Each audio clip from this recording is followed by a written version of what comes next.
শেখ হাসিনার ভারতে পালিয়ে যাওয়ার পর দেশটির কিছু গণমাধ্যম বাংলাদেশে হিন্দুদের বিরুদ্ধে সহিংসতার কাল্পনিক সংবাদ অতিরঞ্জিত করে প্রকাশ করছে।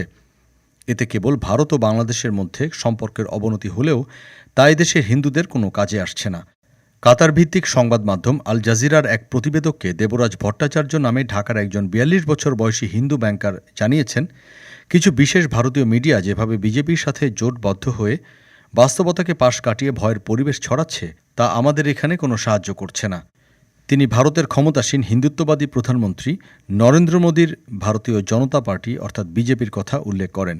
একটি স্বাধীন বাংলাদেশি তথ্য পরীক্ষা সংস্থা হিউমার স্ক্যানারের তদন্ত অনুসারে গত ১২ আগস্ট থেকে ৫ ডিসেম্বর পর্যন্ত ২০২৪ সালের মোট ৫০টির মতো ভারতীয় গণমাধ্যম বাংলাদেশ সম্পর্কে কমপক্ষে ১৩টি মিথ্যা প্রতিবেদন প্রচার করেছে। দেবরাজ বলেন, তবুও হাসিনার পতনের পর থেকে হিন্দু সম্প্রদায়গুলোকে যে ভয় এবং নিরাপত্তাহীনতা গ্রাস করছে তা অস্বীকার করার কোনো উপায় নেই।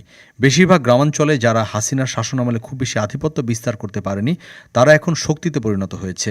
দেবরাজ বলেন, এতে বাংলাদেশে হিন্দুরা বরং দ্বিগুণ সমস্যার সম্মুখীন হচ্ছে।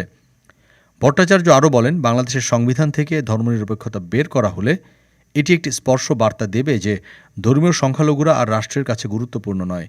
তিনি বলেন, অন্তর্বর্তী সরকারের জন্য আসল চ্যালেঞ্জ অন্য কোনো দেশের ভুল তথ্যের বিরুদ্ধে লড়াই করা নয়, বরং হিন্দু সংখ্যালঘুরা যাতে আবার নিরাপদ বোধ করে সেদিকে নজর দেয়া।